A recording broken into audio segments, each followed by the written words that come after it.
Hey, nang niyo ka. Koy laman mi ngay ni. Intlan tang ka diklawan niya. Intlan sak lutuk. Ingat tinggal zute inin le ngala. Inin raw raw chan milo kyuriu vete.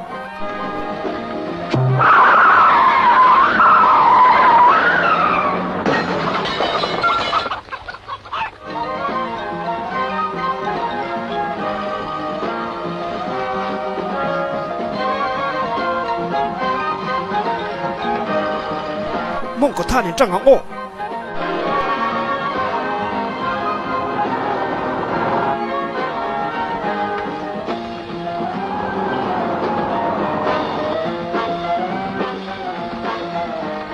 Tuần này hiền thì sẽ có đến classic cho nó dấu ta. Số lại số rồng phúc thấy ta hết vậy nè. Số lại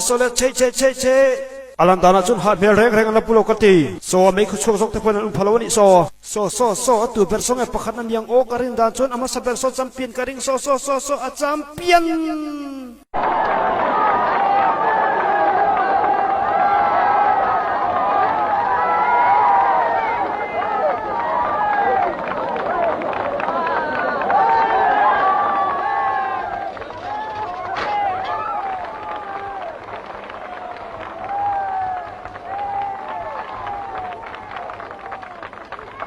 Sartun maya thil sakor in classic kan zota ka khan thil fellow tam tak in phumru omin langa CBI te pon gold medal pek lak anilo anti anron lom ho vesia chulai tak chukan boina ne chon gold medal kan pedon nge dono ti kanon zot chani I thu chu khon var ni tu poni second peng chu medal ani alom phakari tien chulom chu chiang tin kamit ngen ka mulom phakari tien chu chiang ani itang hoi nga mangmo kan nu lo to bang ani ka office a hian arangin ron loi ta che o ka ron loyang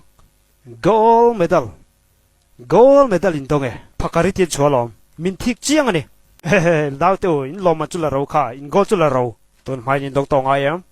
o tun mai in dong tong ai em kan soi seng lawang sar tam lutuk acha dau tu step sang ange zu or vero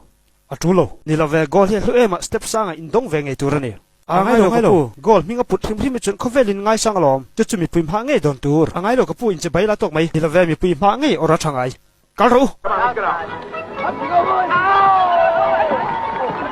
Khi dâu khó thân đờ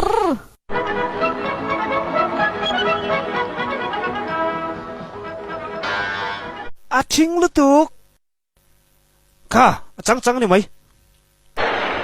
a pui tiro chibia lần đông a pui lẽ mày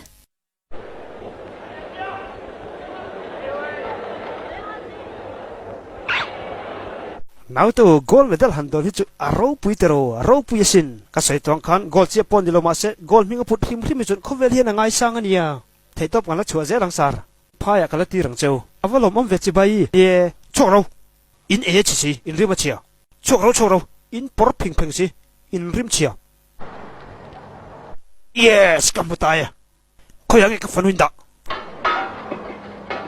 vitamin hela ma hin lokol hey ka to la var pe chim I ang chunga min humro sar